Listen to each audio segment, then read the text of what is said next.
anything, but there's one thing I do know, that I have to be forgiving those sins which are what? Behind, and reaching forward. How can you, come on somebody, you're trying to reach back here, but you trying to reach forward.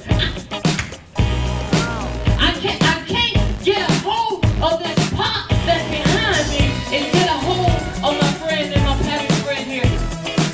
But I got to let something go in order for me to come to the new year. Amen, somebody.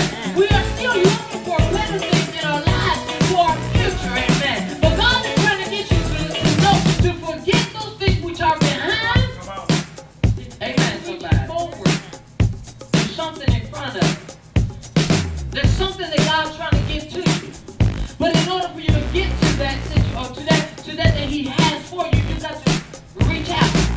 See, sometimes we want to hold our hands behind us. We sometimes want to feel sorry for ourselves and different things like that. But God's trying to get you to reach forward. In other words, God is saying you got to get your hands in front of you. Oh, yeah. God's trying to get you to reach out and say, God, whatever you got in front of me, I'm trying to get a hold of it. Amen. Pastor and I and Brother Luther was talking in the past, and how the pastor was saying, you know, that God has anointed your hands, and whatsoever you put your hands to do, it shall. Amen. Say goodbye to your yesterday and say hello to today. Be blessed.